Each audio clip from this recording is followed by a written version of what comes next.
Alright, so since we got movement working in our last video with forward, backward, left, right, and jump, we do need to make sure that we get the camera movement working. So we're going to go back into our input folder and into our IMC. We're also going to make another input action called look. So I already have these in here, but I am going to walk through these steps because it is again going to be very similar to what we did in the programming tutorial, but we are going to do a couple extra things to make our camera more like a platformer camera. So to make this input action, you right click or click add, go down to input and do an input action. You're going to just call it look. It is going to be a 2D axis. So let me pull it up. So when you double click to open it, you are going to change the value type here to axis 2D instead of a Boolean. And then in our IMC, we're going to open that one up. And remember, this one is just always so tiny, which is so fun. And you're going to add another mapping. So we should have move and jump here. You're going to add another mapping for your look action. And then for the input, you're going to want to click on it and actually search for it in mouse. So you can just go down if you want, scroll down to mouse. And you're going to get mouse XY 2D axis, or you can search for this. So mouse XY 2D axis. So make sure you're putting that in your IMC, and then we're going to go on over to our controller. Keeps opening my other window. And in our controller, we're going to add this code right here. So if you don't have these, like obviously you don't have these nodes yet, but first you're going to search for this one. This one, you're just going to search for the name of your input action, right? Mine is called IA look. Make sure you have the diamond, and that's going to be this guy. It's going to pop up with these together. You're going to right click it and say split struct pin to get them to split up like this. And then we're going to search for these nodes. So yaw input, add pitch input, and make sure it says target as player controller because we're not adding the one that is a different target. And then X is going to go into yaw and Y is going to go into pitch because that's the different axes there. Then I'm going to put a comment around this, and I'm going to say camera movement to mouse. So again, just make sure you have those couple nodes and that that's all hooked up, and that should be good. A couple other things that I want you guys to edit in here just to prevent future errors when your character dies or is like falls off a cliff, which could happen in a platformer. So in your jump input where you normally had my character, so this is what you guys should have right now, right? This connected to this. I want you to right click this and say convert to validated get. That's going to give you this node right here. And then I want you to connect this node across just like that. And make sure my character is still plugged into here. And that way, it's going to validate that the character is valid before doing this and prevent errors. We're going to do the same thing up here in your move. So before in your move, you just had, again, this little my character. You're going to right click it and convert it to a validated get, and we're going to pass it through the validated get here to our movement inputs, and then just make sure everything's connected because this one kind of gets a little spaghetti here. So my character needs to be connected to movement input, to control rotation, both of them, and to both movement inputs. So those four. So just make sure they stay connected. Remember, you can double click any line and create a dot and drag these out to kind of organize it a little better so you understand. And if you compile and it's missing a connection, it will tell you and it will give you an error. But we do want those validated gets to avoid blueprint errors that you are going to get once your character can start dying, like falling off the world. So update those gets to those validated gets. Again, it's just this little guy. Oh, no, the little get variable, and you just do convert to validated get, right clicking on it. And then make sure you have your input for your camera movement.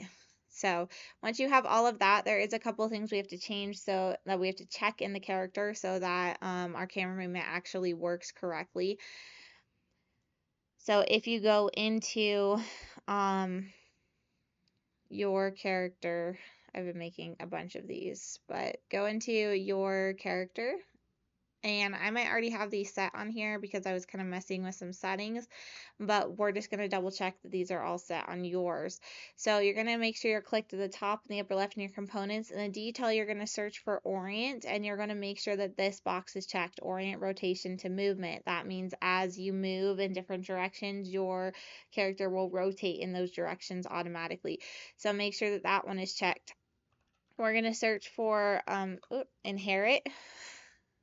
Oh, what's it called? Control.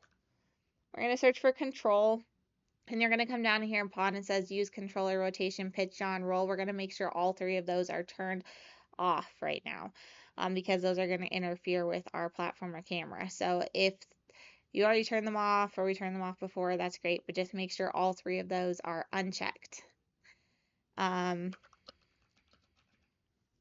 Wait, let's see. Yeah, so then we're going to click on the spring arm right here, and we're going to search for use pawn control rotation, and we're going to make sure that that one is checked so that the spring arm rotates with our character. They don't rotate independently of the spring arm.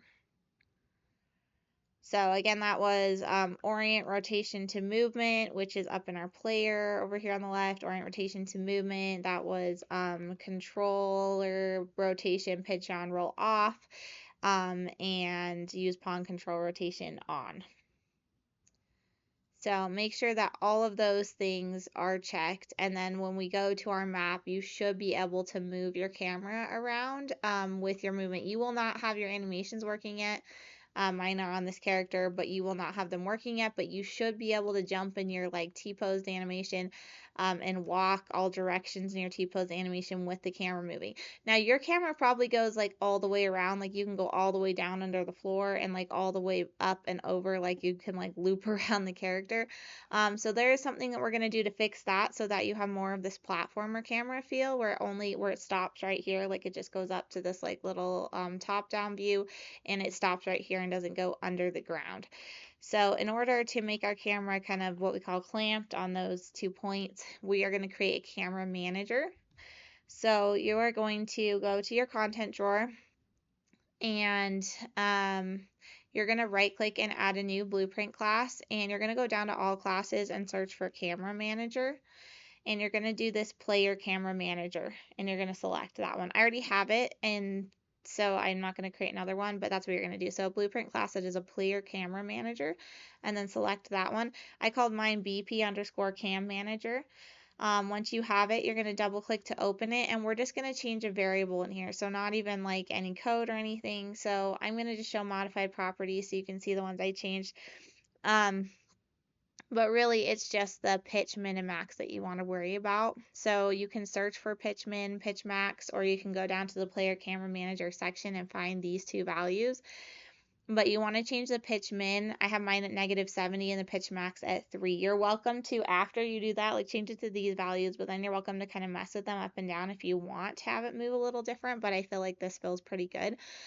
So -70 and 3 for the max. So min -70, pitch max 3, and that's the pitch, because there will be in this section there is roll, yaw, and pitch. You do not have to change the roll to zeros. I was just messing with something. It actually doesn't really do anything.